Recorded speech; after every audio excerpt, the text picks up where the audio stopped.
Con motivo del Día de Extremadura, los extremeños celebramos nuestra fiesta más importante. También hace poco más de un año y algo más de un mes, que Guillermo Fernández Vara fue investido presidente de la Comunidad Autónoma de Extremadura. Con este motivo vamos a realizar una entrevista al jefe del Ejecutivo extremeño para hablar sobre los asuntos más importantes de la actualidad, repasar y hacer una valoración de lo que ha sido también este año de gobierno. Presidente, buenas noches, bienvenido a Televisión Extremeña en esta segunda entrevista que hacemos dentro de este mandato que estrenó, pues eso, hace poco más de un año. Muy buenas noches, muy agradecido por la oportunidad que me ofrece vuestra tele para poder llegar a la casa de mucha gente. El Día de Extremadura lo celebramos el día 8. ¿Qué mensaje va a transmitir a los extremeños en un nuevo año en el que se separa lo político de lo ciudadano? El acto político se va a hacer realizar en la Asamblea de Extremadura, el ciudadano en el teatro. Bueno, serán muchas reflexiones las que haga en poco tiempo, pero bajo una premisa obvia, y es que no es un discurso partidario, sino es un discurso absolutamente institucional y como tal, y en nombre de los extremeños y las extremeñas hay que reflexionar en nuestro día, ¿no? Pero siempre hay algunas cosas que se pueden poner y ponerlas además en valor, ¿no? Hemos sabido recientemente que somos la comunidad autónoma de España donde sus ciudadanos y ciudadanas hacen un mayor esfuerzo fiscal en relación con el resto, y eso yo creo que nos da una enorme fortaleza de cara a lo que viene, y lo que viene son tiempos de negociación sobre un nuevo modelo de financiación, ¿no?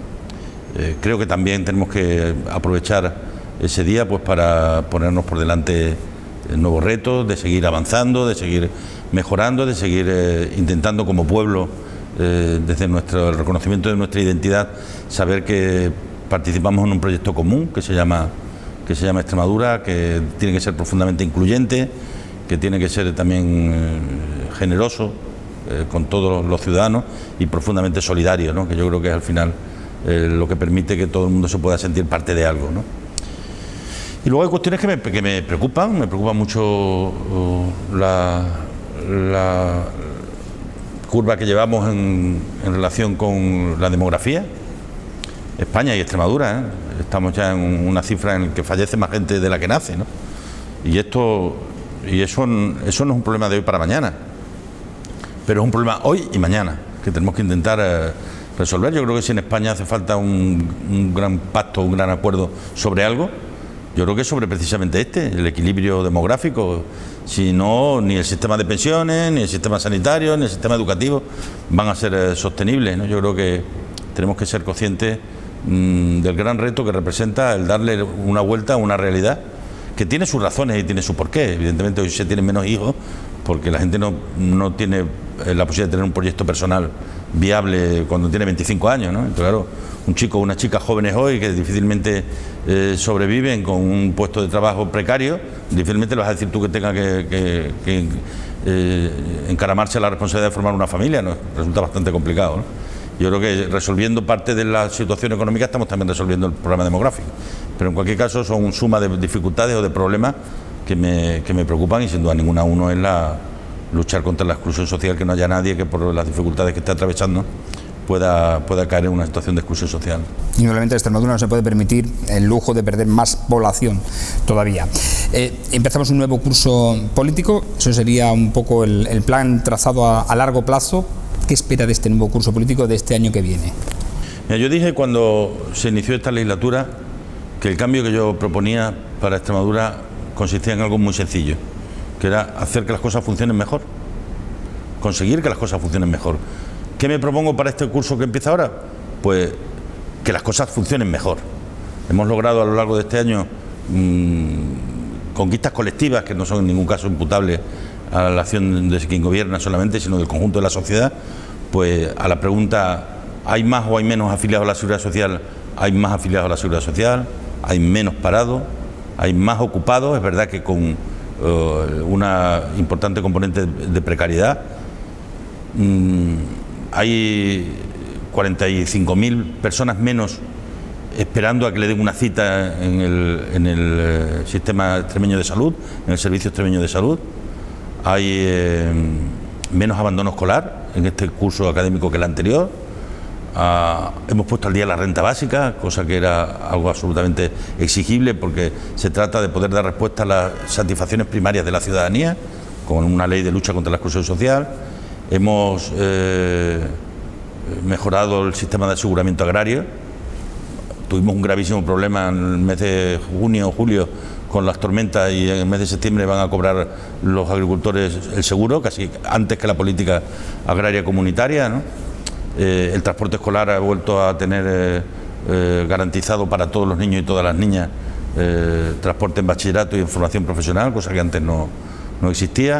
Es decir, son esa suma de cosas que todas sumadas hacen que las cosas funcionen mejor de lo que funcionaban, y de hecho de lo que se trata. Yo no soy partidario de las grandes promesas, ni soy partidario de las grandes revoluciones, ¿no? Yo soy partidario de los hechos pequeños que muchos sumados uno a uno constituyen una gran respuesta a las necesidades que la gente tiene, y de eso es de lo que se trata en estos momentos, ¿no? Yo creo que la ciudadanía está un poco descreída, y todo lo que sea endulzarle demasiado es un error. Yo creo que hay que ser honestos, ser muy honestos con nosotros mismos desde el punto de vista intelectual, es de hacer planteamientos muy serios.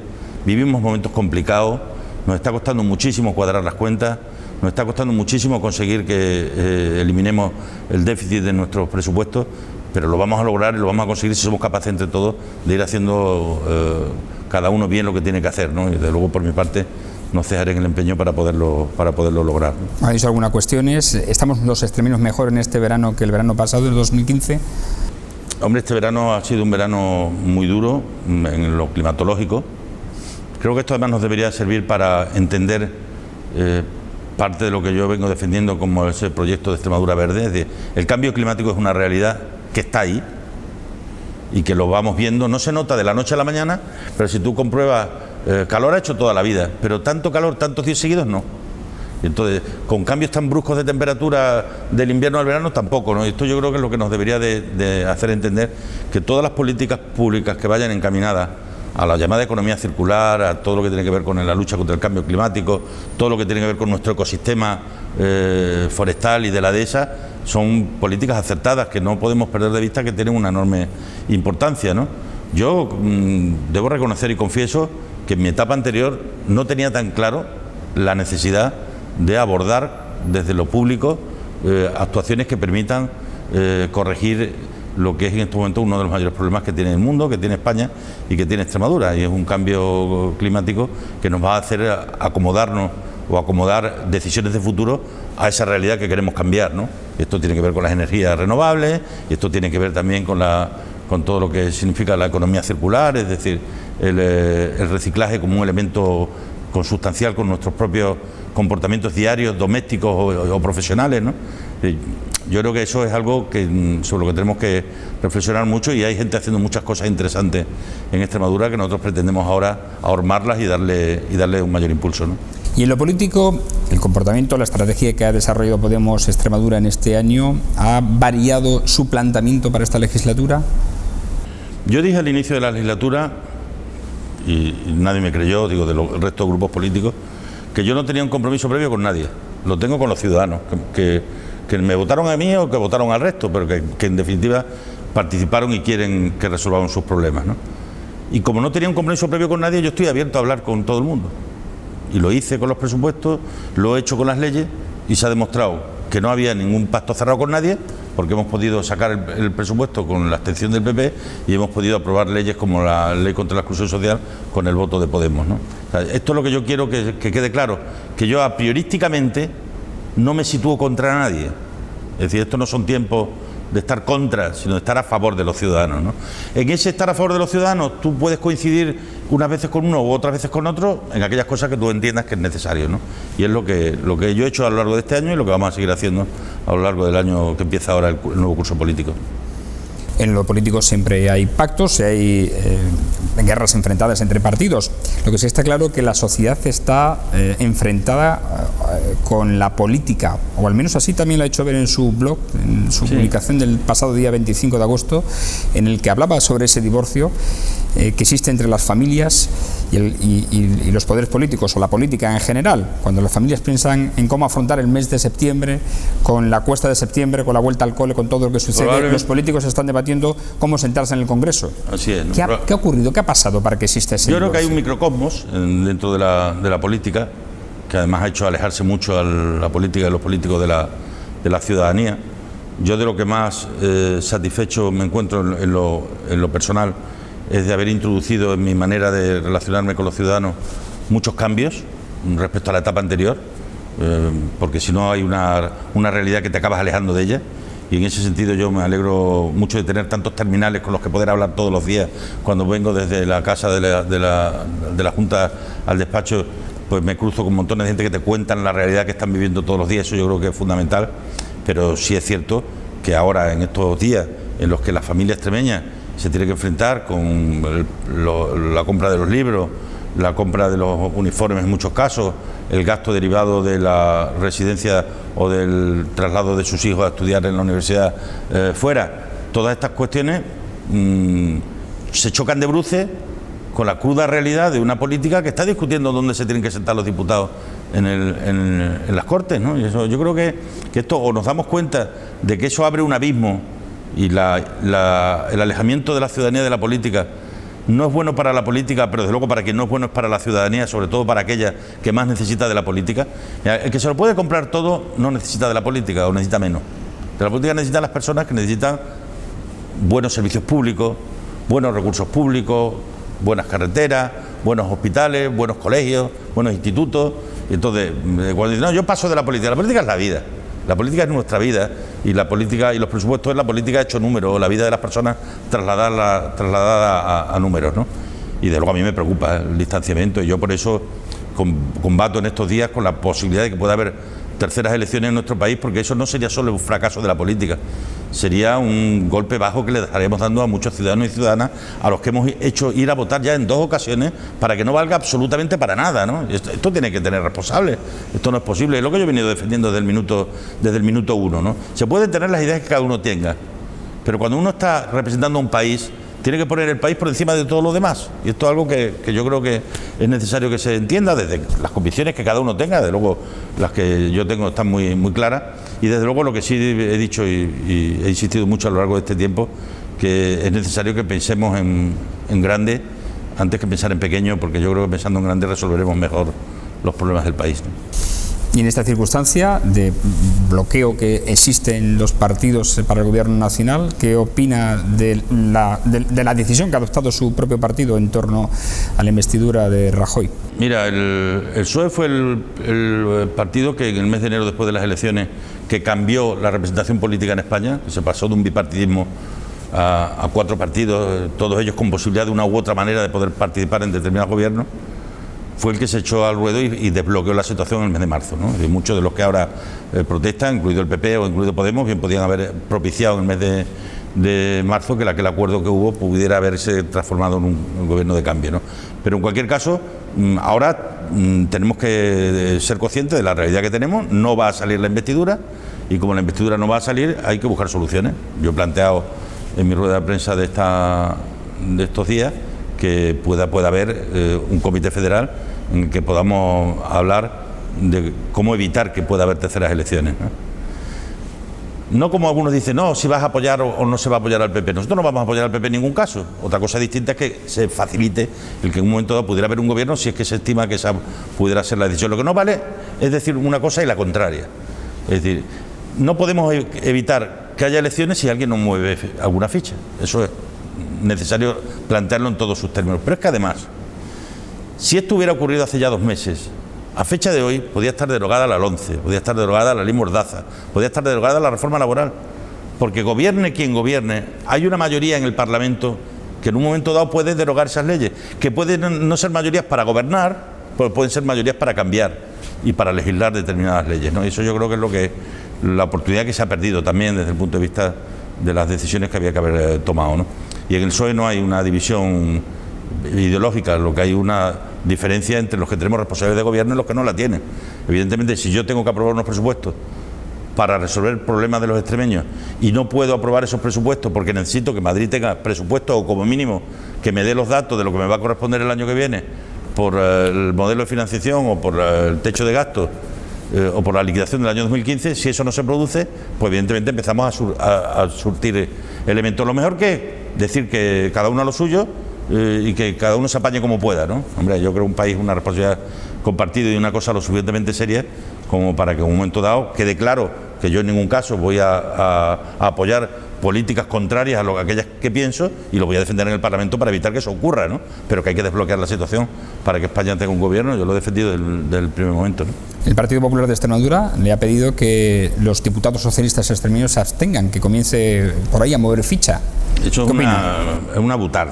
Mira, el PSOE no es una charanga de músicos que se juntan a cantar en las plazas del pueblo en verano, ¿no? Un partido de 137 años de historia, muy serio, que sabe que un partido no es troceable. Porque si los partidos los troceas, acaba ocurriendo lo que está ocurriendo, que cada uno dice en cada sitio lo que interesa oír, ¿no?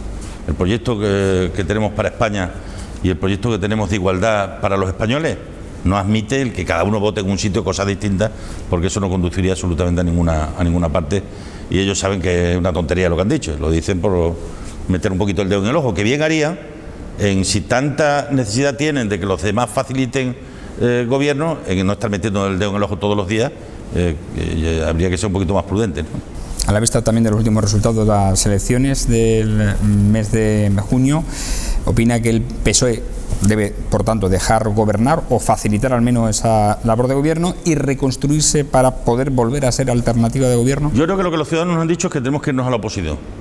A partir de ahí se da una coyuntura, que es que se puede desde la oposición condicionar de manera evidente el gobierno de este país, porque no hay mayorías. Entonces se puede conformar mayorías legislativas que permitan derogar algunas de las leyes que en estos momentos están destrozando la vida de muchas personas, ¿no? Y en ese sentido, pues lo que yo soy partidario es que no haya más elecciones. Entonces no se puede decir, como dice Alfonso Guerra, una cosa y la contraria. O sea, tú no puedes decir no apoyar a nadie y no a terceras elecciones, porque ambas cosas son incompatibles. Si no se busca una solución y no encontramos una solución, habrá terceras elecciones. Y eso no será bueno para nadie, porque no es bueno para España, y no puede ser que haya algo que sea bueno para alguien que no sea bueno para el conjunto del país, ¿no? Y esa es mi posición, y además sobre todo porque yo pienso siempre que hay que decir en la vida lo que uno piensa. Y a mí los silencios cómplices no me gustan. Y además no me gusta tampoco el hacer creer que la política es un espacio exclusivamente de intereses personales y de cómo me va a mí en ello. Y esto es algo, tenemos en nuestras manos la vida de muchísimas personas, ¿no? Y eso es bueno que no lo perdamos nunca de vista. Tenemos en manos su formación, su salud, sus comunicaciones y su cultura, y bien haríamos en no perder de vista que cuando tenemos la oportunidad, como tenemos en estos momentos, de estar en la oposición, pero desde la oposición influir como nunca ha podido influir la oposición, porque cuando hay mayoría absoluta la oposición no pinta nada. Cuando no hay mayoría absoluta, más allá de controlar al gobierno, que es bastante tarea y función la que tiene con eso, ¿no? Pero cuando uno es oposición en un parlamento tan troceado como el que hay actualmente, desde la oposición se pueden hacer muchas cosas, y pues seguro, y a buen seguro que las haremos en el futuro para no decepcionar a los ciudadanos que nos han votado, ¿no? La política maneja la vida, pero también las ilusiones, que es muy importante, las ilusiones de la persona y la expectativa de futuro, ¿no?, para las personas. Usted también ha dicho que el 25D nunca será el 25D.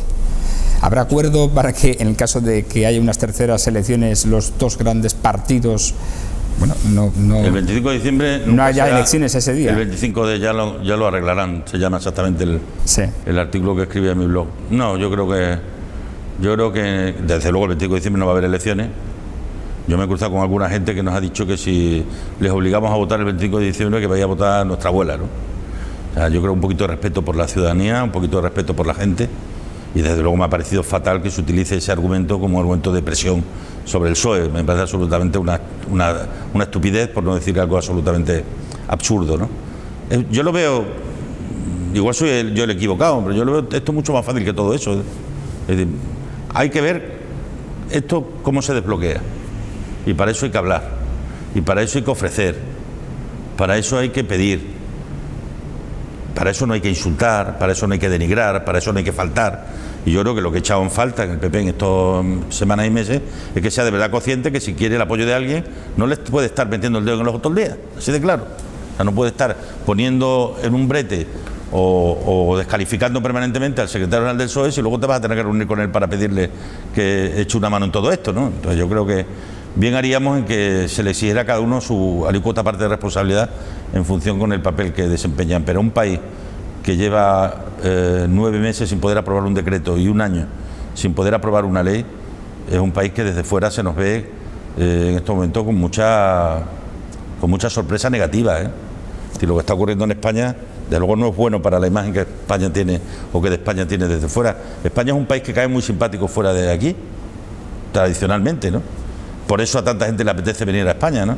Bien haríamos no perder esa imagen de seriedad y de rigor que hemos tenido siempre, y de luego de esta manera no es la mejor manera de mantenerla, ¿no? Y es algo que en lo que yo pienso todos los días, porque yo no pienso solo en cómo nos va a ir a nosotros en esta batalla, cómo le va a ir personalmente a uno, o cómo le va a ir a tu partido solamente, ¿no?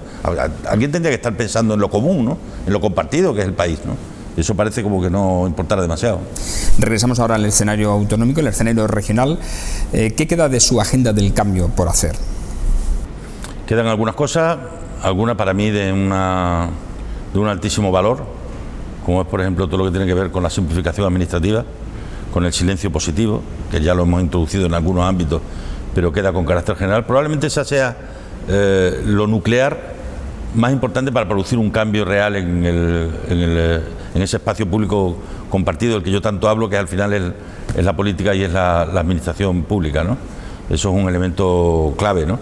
Y luego evidentemente nos quedan pues, por lograr más recursos para la lucha contra la exclusión social, para mejorar la educación o para mejorar la sanidad, pero para eso tenemos que seguir creciendo, intentar no poner obstáculos a ese crecimiento, hacer una redistribución equitativa de los recursos públicos y desde luego sí estoy satisfecho pues con una gran parte de cosas que se han logrado y que tienen mucho que ver con la vida de las personas, de la que yo antes hablaba, ¿no?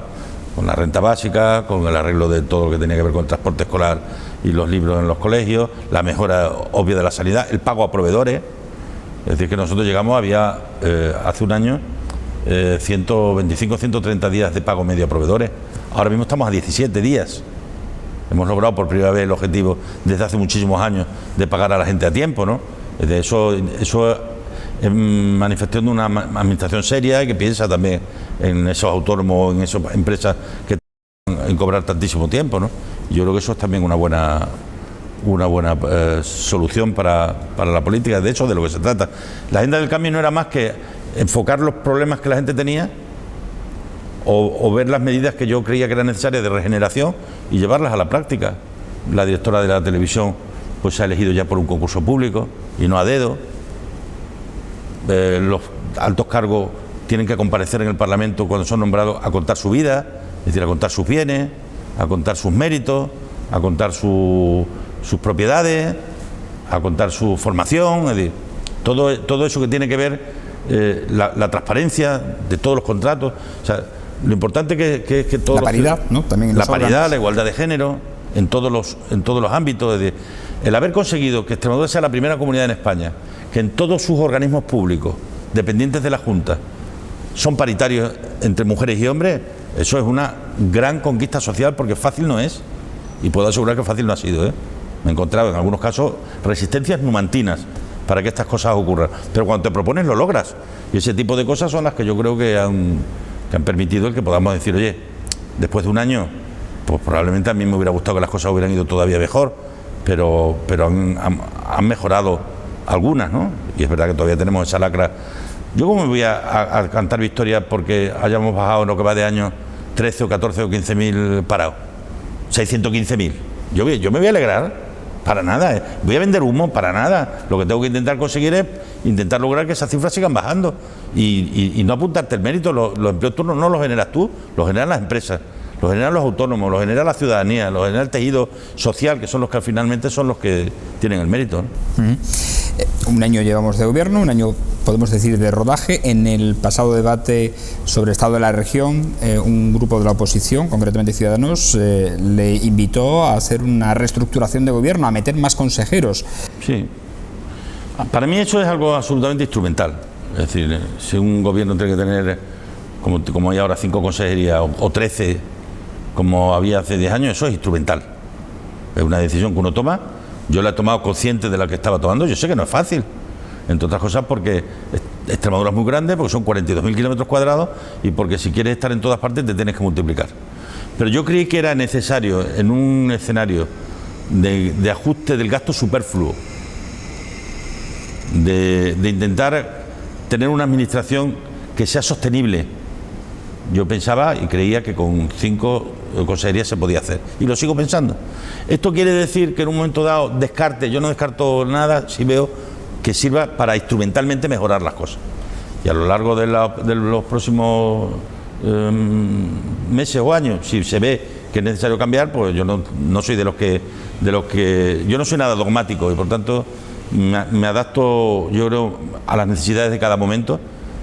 La experiencia de tantos años como consejero de Sanidad me hizo tenerme que adaptar a una realidad muy muy compleja, cuál es la de gestionar un sistema sanitario, y eso me ha acompañado siempre, ¿no? Y por esa razón, pues si hay que tomar otra decisión se toma, pero el hecho de que sean 5, 7 o 9 no cambia absolutamente nada. ¿Podría producirse ese cambio en el Ecuador de la legislatura?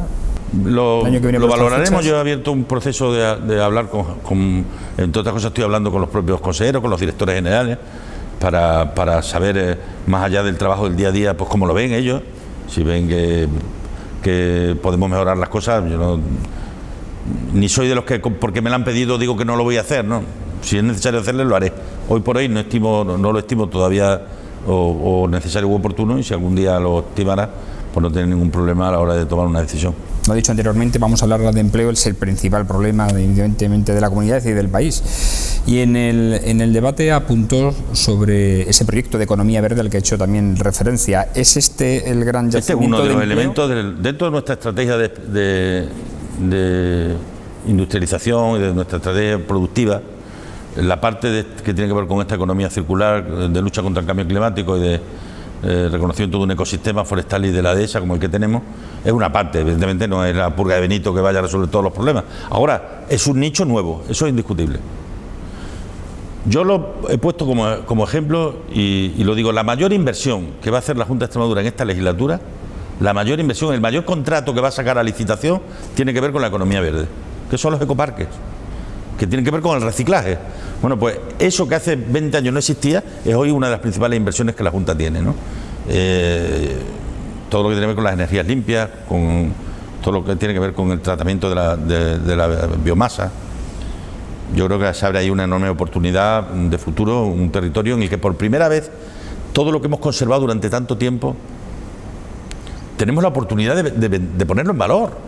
Es decir, de cuando yo vaya a discutir el próximo modelo de financiación, poner encima de la mesa de ustedes que lo que ustedes están contaminando, y ustedes lo están contaminando con las industrias fabriles en otras partes de España, esos gases se están absorbiendo en Extremadura, contribuyendo a cumplir los objetivos que el Reino de España se ha marcado, ¿no? O con la Unión Europea. Si alguien tiene alguna duda, el que conozca la Unión Europea, yo creo, me parece conocerla bastante bien, de que el nuevo programa operativo, es decir, los nuevos fondos europeos a partir del año 2020 en Europa van a ir vinculados a la lucha contra el cambio climático. Ahora están vinculados con la innovación y en el futuro irán vinculados con el medio ambiente. Porque eso es el sentir que ahora mismo se palpa en Europa, y el que esto no lo entienda, no está entendiendo por dónde van los tiros. Yo creo que esto es imprescindible que lo veamos, que lo entendamos en primer lugar, ¿no? Y luego, hombre, mira, el sector turístico se está comportando muy bien. Hacer las cosas bien, aunque las hagas más despacio, te acaba dando resultados. Y nos queda todavía mucho camino por mejorar en el ámbito de la calidad en algunos casos, pero se ha mejorado de manera notable. Y ahí están los resultados: más viajeros, más pernotaciones y más ingresos, ¿no? Se está comportando muy bien el turismo. No tenemos que matar a la gallina de los huevos de oro, tenemos que seguir cuidando y respetando mucho lo nuestro. Y yo huyo siempre de todo lo que sea en aluvión, en una región que ha trabajado no para el turismo de aluvión, sino para el turismo de calidad, ¿no? El tema agroalimentario tiene un crecimiento sostenido desde hace unos años, y lo que hay que seguirlo apoyando a través de nuevos proyectos de crecimiento, de ganar dimensión y de abrir nuevos mercados, ¿no? Pero está funcionando bien y va a seguir funcionando adecuadamente bien, ¿no? El sector servicios, es verdad que vivimos una sociedad que es la sociedad del sector servicios, porque gran parte vive del consumo, de la demanda interna, ¿no? Y el sector servicios pues está ocupando un lugar que hace 20, 25 años pues ocupaban parte del resto de los servicios. La construcción probablemente sea lo que nos falta por despertar, ¿no? La construcción pública se ha visto mermada como consecuencia de los ajustes presupuestarios, esperemos que cuando nos vayamos recuperando pueda empezar a tener un mayor peso. Estamos intentando sacar y licitar todo lo que nos corresponde, pero ahora hace falta trabajar mucho en lo que tiene que ver con la rehabilitación de viviendas, la eficiencia energética y la mejora de esos procesos que permitan mano de obra en ese ámbito, ¿no? Todo lo que tiene que ver con el conocimiento, pues abre... ¿Alguien sabe? Hay mucha gente en Extremadura que no sabe que tenemos dos de las fábricas de software más grandes de España, una en Badajoz y otra en Cáceres. Eso eran por profesiones, carreras y fábricas que hace 10 años no existían, porque no puede haber en vez de 2, 5 o 6, 7, porque tenemos gente preparada, con una mano de obra razonable en términos salariales, con unos costes de vida razonables en términos de vivienda, por ejemplo, ¿no? Todo ese tipo de cosas que son muy importantes para la ciudadanía y que sin duda ninguna me hacen no ser un iluminado, pero mirar hacia el futuro diciendo, oye, yo creo que nos puede ir mejor si somos capaces de aprovechar todas estas oportunidades y de hacer las cosas bien y de estar muy bien formados, ¿no? Yo creo que el futuro de Extremadura está en manos de los maestros de escuela. Lo he dicho muchísimas veces y lo repito ahora, cuanto mejor formados estemos, mejor nos irá a todos en el futuro, ¿no? Hay que ir buscando esas vías, porque las grandes industrias creo que no van a llegar. Lo digo, lo he dicho antes, si no podemos industrializar, paguen por ello, por mantenernos verdes. Claro, ¿no? Paguen porque haya algún sitio donde se compense la contaminación que en otro sitio se produce. Es una fórmula, ¿eh? Nosotros aportamos, ¿qué aportamos? Nuestro conservacionismo, ¿no? ¿Quién nos iba a decir que llega un momento de la historia, aquello que a veces hemos dicho, de tener el 30 y tantos % del suelo protegido, iba a ser un elemento que vamos a poner encima de la mesa y decir, oye, señores, esto tiene un valor, vamos a cuantificarlo, vamos a monetizarlo, vamos a ver cuánto cuesta el que Extremadura tenga el 35% de sus espacios protegidos, ¿no? Y que eso lo aporte al conjunto nacional, ¿no? Y a partir de ahí vamos a intentar sacarle el rendimiento que podamos, ¿no? Volvemos a hablar de elecciones, lo digo porque el presupuesto de 2016 ha estado condicionado evidentemente por la política nacional y por los comicios. ¿Se verá también afectados los presupuestos de 2017? Ahora mismo hay una situación de influencia directa. O sea, yo no puedo hacer unos presupuestos si no sé qué ingresos tiene el Gobierno de España previsto trasladar a Extremadura, vía modelo de financiación. Mientras eso no nos lo digan, tenemos complicado poder hacer los presupuestos. Nosotros estamos trabajando en la elaboración de los presupuestos. Y si el Gobierno nos dijera a lo largo de este mes o del que viene, pues esto es la liquidación final del 2015 y esto es lo que os va a tocar en el año 2017, nosotros estaremos en condiciones de presentar unos presupuestos sin duda alguna porque los vamos a tener preparados. ¿Qué es lo que a mí me hubiera gustado? Sentarme en cuanto pase el Día de Extremadura con los grupos parlamentarios y poder empezar a negociar con ellos. No obstante, yo voy a hablar con los grupos políticos para explicarle esto y también al mismo tiempo ver qué posibilidades tenemos de poder intentar ir negociando, aunque no conozcamos todavía en profundidad todos los datos. ¿Y en esas cuentas anuales, en esa previsión, habrá más inversión pública para el año que viene o no? El año que viene todavía es un año que será de control del déficit por nuestra parte. Tenemos que intentar llegar a final del año que viene con unos escenarios de cumplimiento de los objetivos que nos hemos marcado con el Ministerio de Hacienda y con Bruselas, y no será un año todavía en el que podamos aumentar tanto la obra pública, pero sí me gustaría que fuera un año en el que pueda aumentar o hacerlo de manera clara, ¿no? Aunque no sea en las cifras que estábamos haciendo en los años 2009-2010, ¿no? Y además por una razón, ¿no? Porque todavía tenemos una situación en el Servicio Extremeño de Salud complicada, ¿eh? Hemos resuelto algunos problemas, pero todavía hay una bolsa de déficit importante que cubrir, ¿eh? A pesar de que el año pasado aumentamos el presupuesto alrededor de un 12 y pico, casi un 13%, ahí nos queda todavía un agujero sin cubrir, que lo tenemos que cubrir entre este año y el que viene, como sea, ¿no? Seguimos hablando de economía y también de empresa. Presidente, la ley de contratos de la Administración favorece, y no lo digo yo, lo han dicho expertos jurídicos, a las grandes empresas. En Extremadura solo hay pymes, no hay grandes empresas. ¿Qué puede hacer el Gobierno regional para cambiar eso? Hombre, algunas cosas ya las hemos hecho, ¿eh? Entre otras, cambiar los pliegos de condiciones. Los pliegos de condiciones que nosotros nos encontramos para la contratación prácticamente provocaban un efecto directo, se lo quedaba el que hacía la mejor oferta económica. ¿Quién puede hacer la mejor oferta económica? El que tiene más músculo respaldándolo. ¿Quiénes son estos? Las grandes empresas. Cambiamos el pliego de condiciones para que, contando la oferta, no sea solo la económica la que cuente. Introdujimos las cláusulas sociales para que las bajadas en los concursos no provoquen que eso recaiga en las espaldas de los trabajadores y de las trabajadoras, y esto hará y irá produciendo, a medida que se vayan haciendo las nuevas adjudicaciones, un cambio claro. Y luego hay un tercer elemento que, sin ir más lejos, esta mañana en el Consejo de Gobierno lo hablábamos. ¿Cuál era? Tenemos que analizar, después de un año, cuáles son los contratos que hemos sacado a concurso que no han sido adjudicados a empresas extremeñas, que no son muchos, pero algunos son. Tenemos que analizarlo, ver el porqué, cuáles son las razones, porque igual es que no somos suficientemente competitivos en algunas áreas o en algunas zonas para, desde nuestro Departamento de Economía y Competitividad, poder mejorar la competitividad de nuestras empresas, ¿no? Pero saber muy bien que aquellas cosas que estemos gastando aquí y no produciendo aquí, que las pudiéramos producir aquí, intentar producirlas aquí. Es decir, que todo el valor añadido de nuestro presupuesto se pueda quedar aquí. Eso es un estudio que he encargado también al Consejo de Gobierno, que cada uno de los consejeros analice qué es lo que se ha adjudicado en los últimos años que no han sido a empresas de aquí. Pongo un ejemplo de algo que ha estado o que ha sido objeto, que tiene que ver con los comedores escolares. A mí me hubiera gustado que hubiera habido más empresas extremeñas en la adjudicación. No las ha habido, a pesar de nuestro deseo de que así sea. Analicemos por qué, porque tiene que haber unas razones.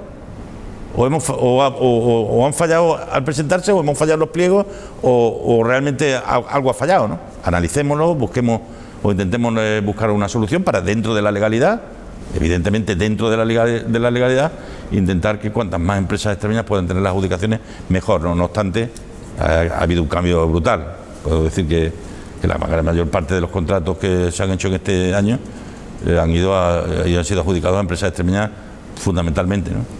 Una de las salidas de las empresas es evidentemente la comercialización exterior, aunque no es fácil, indudablemente.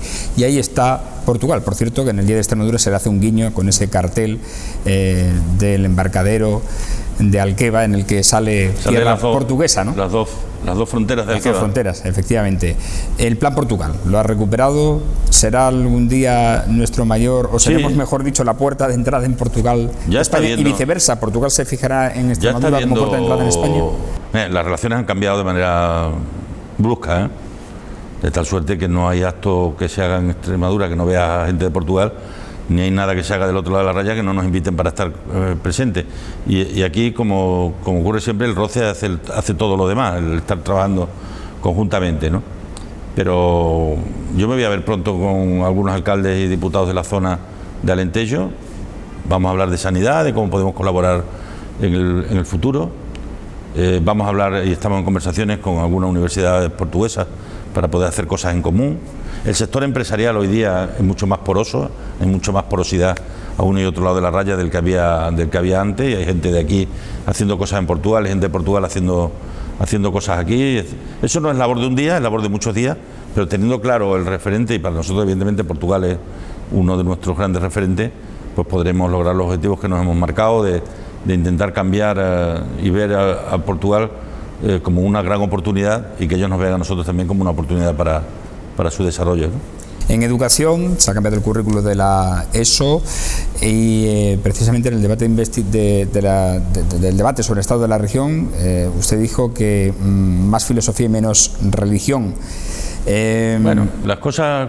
Ha habido ahí una controversia con los más conservadores, con el Partido Popular. Precisamente cuando estamos en la oposición, e hicimos también una entrevista, hablamos de por qué no hay un pacto político de una vez en lo educativo, en esta materia. A veces confundimos los términos. Evidentemente yo lo había defendido en la campaña y lo tenía que llevar a cabo. Es decir, no era razonable que una asignatura tan importante como la filosofía, porque es la que más te ayuda a pensar, pero a pensar con pensamiento crítico, no a pensar de manera ilusa, sino a pensar con fundamento, ¿no? Que estuviera fuera de la escuela, ¿no? Nosotros no hemos quitado la religión de las escuelas. Hay una hora en primero de la ESO, hay otra hora en segundo de la ESO, hay otra hora en tercero de la ESA, hay otra hora a la semana en cuarto de la ESA, hay una hora en primero de bachillerato. A mí, el que me quiera acusar de fustigador de la religión no me conoce, y por tanto no, para nada, ¿no? Lo que pasa es que cada cosa tiene que estar en su sitio y en su momento, ¿no? Y evidentemente, probablemente otros no lo hubieran hecho o no lo hicieron, pues yo entendía que había que reequilibrar los recursos y porque además yo creo también como persona que me considero cristiana y católica, que no podemos creer que es el aula el espacio para formar a nuestros hijos desde el punto de vista religioso, ¿no? Yo creo que ahí está la parroquia, creo que ahí están las organizaciones no gubernamentales vinculadas a la Iglesia, creo que ahí están los padres. Entonces la Iglesia, el aula es un elemento más, ¿no? Un sacerdote que ambos conocemos, de aquí de Mérida, me dijo eso cuando salió este debate sobre la religión. Dijo, la religión se debe dar en las parroquias. Claro, lo ha dicho el Papa, Francisco, ¿no? Lo que ocurre es que es muy fácil utilizar un instrumento para fustigar al que gobierna, ¿no? Pero vamos, el que me quiera hacer a mí como si fuera un martillo de azote de la religión, sencillamente se equivoca, porque no es verdad. El que me conoce lo sabe. Hablamos ahora de crónica local, ya para terminar, sobre Mérida, sobre la capital extremeña, porque el camalote no se ha acabado, la historia del camalote no se ha acabado, aunque ya ha habido un logro, que es que la Unión Europea la haya declarado especie invasora. Sí. Ya es un paso importante, pero si eso no va acompañado de fondos para su erradicación, difícilmente vamos a ver alguna vez eliminado esta planta. Era algo que durante un tiempo había estado limitado entre las Vegas Altas del Guadiana y Mérida, y ya está en Badajoz, ¿no? Ya está en Badajoz. Y si está en Badajoz puede estar en Alqueva, ¿no? Con lo cual un problema que ahora es nacional se puede convertir en un problema internacional, ¿no? Yo creo que no se hace lo suficiente para erradicar el camalote. Y creo que no se hace lo suficiente, pero no porque yo sepa. Yo soy médico, no soy botánico, y por tanto no tengo mucha información más allá de la que los técnicos te dan. Pero veo que no se lucha con toda la fuerza. O sea, si tú te limitas exclusivamente a quitar el camalote cuando aparece y no previene, cuando hay hay que tener en cuenta que el camalote tiene más facilidad para aparecer cuando el agua está más remansada. En estos tramos del Guadiana hay muchas zonas que, porque está muy remansada, aparece con más virulencia el camalote, y que habría que combatirlo con más fuerza de la que ahora se hace, ¿no? Porque tenemos ahí un problema. El día que se descontrole más y llegue a las acequias y llegue al inicio de los regadíos, puede hacer muchísimo daño. Pero es que también, además, cuando tú introduces un elemento contra natura dentro de una naturaleza viva como la que vive en el agua, como los peces que viven en el agua, produce un cambio en el ecosistema brutal, que es lo que a veces los técnicos nos transmiten, ¿no? Y que está detrás de eso, que es exclusivamente la percepción visual, de que tú ves allí una planta que no tiene que estar allí, ¿no? Detrás de eso hay todo un trasfondo de consecuencias que tenemos que intentar ser conscientes. Yo creo que las confederaciones debían de tomarse mucho más en serio la lucha contra el camalote, porque si no va a acabar extendiéndose no solo al conjunto de todo el patrimonio fluvial español, sino que además con unas consecuencias muy, muy negativas. Y la sociedad civil hay que reconocerle el valor de haberse puesto al frente de todo esto, ¿no? Yo, en ocasiones, cuando ahora ves que se destinan más fondos o que se están poniendo más recursos, te acuerdas de aquellos que salieron a la calle por primera vez a decir, ya aquí tenemos un problema, y nos enteramos porque ellos salieron a la calle de que aquí había un problema, ¿no? Y yo quiero poner en valor el trabajo que la plataforma SOS Guadiana hizo en su día, y los que hacen todas las plataformas que se ponen al liderar proyectos que al final son colectivos, ¿no? Mérida defiende su centralidad. No sabe si hace poco una empresa logística que operaba en San Lázaro ha cerrado ya su actividad debido a los altos costes que le imponía la administradora de las estructuras ferroviarias, DIF. Como decía, Mérida defiende esa centralidad y quiere, o al menos una buena parte de la sociedad, dice que la plataforma logística de Badajoz obedece más a términos localistas que a términos rentables. Y pide y quiere que esa plataforma, o al menos si no sea compartida, Mérida tenga esa oportunidad también. ¿Qué mensaje le daría a esas personas? Hombre, Mérida dispone del parque empresarial más grande de Extremadura, que es el Espacio Mérida, ¿no? La apuesta por esa ubicación que Mérida tenía. Y que habrá que dinamizar. Efectivamente, básicamente. Yo creo que Mérida, cuando pusimos en marcha el proyecto del Pacto por el Ferrocarril, para intentar reivindicar al gobierno que salga de las elecciones, si es que acaba viendo alguna vez algún gobierno, dicho sea de paso, nosotros tenemos que priorizar nuestras solicitudes, y hay una por encima de todas, que es el recuperar un ferrocarril de verdad, moderno, dinámico y que dé una respuesta a las necesidades que tenemos, ¿no? Estamos en conversaciones con el puerto de Huelva, estamos en conversaciones con Sines, con Sevilla, y aquí todo el mundo tiene que tener su sitio, no tiene que ser a costa de los demás, ¿no?